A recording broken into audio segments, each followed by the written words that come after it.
आज दुपारच्या सत्रामध्ये सुप्रीम कोर्टासमोर SIR हिअरिंग आहे आणि ती हिअरिंग असल्यामुळे आजचं जे काही रेग्युलर बेंचचं कामकाज आहे हे फक्त 1 वाजेपर्यंत चालेल आणि 1 वाजेपर्यंतचा जो सिक्वेन्स आहे त्यामध्ये बरेचसे फ्रेश मॅटर्ससुद्धा आहेत.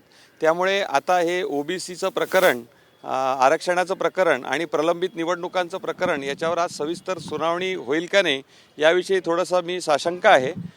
जर हे सकाळच्या सत्रात आलं तरच या प्रकरणावर काही सुनावणी होऊ शकेल. आज नाही, पण ज्या पद्धतीने बघितलं आज सकाळपासून कोर्ट आत्ता बसलेला आहे आणि सकाळी श्रद्धांजली सभा होती, त्यामुळे हा सिक्वेन्स लागू शकतो का? नाही, मुळामध्ये आज सकाळी रेफरन्स होता, श्रद्धांजली सभा होती, त्यामुळे आज आत्ताच न्यायालयाचं कामकाज सुरू झालेलं आहे आणि 1 वाजेपर्यंतच नियमित कामकाज होणार आहे. त्यामुळे ही सिक्वेन्स लागण्याची थोडीशी शक्यता कमी आहे. आपल्याकडे 20 जिल्हा परिषदा आणि त्यामधल्या पंचायत समित्या यांच्या निवडणुका अद्याप प्रलंबित आहे. त्याविषयी निर्णय होणं बाकी आहे, कारण त्याच्यामध्ये 50% वर आरक्षणाची मर्यादा गेलेली आहे आणि 2 महानगरपालिका नागपूर आणि चंद्रपूर यांच्यामध्ये subject to outcome of petition म्हणजे न्यायालयाच्या अधीन राहून या निवडणुका झालेल्या आहेत.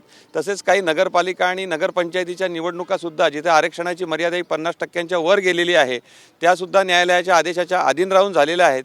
त्यामुळे आता या संदर्भातले आदेश जे काही येतील किंवा या निवडणुकांची जी की पुढची आता भूमिका ठरेल, आज अजून प्रकरणाची सुनावणी जर झाली तरच मग त्याविषयी कुठला तरी स्पष्ट आदेश मिळेल, नाही तर मग पुढच्या तारखेपर्यंत आपल्याला वाट बघावी लागेल.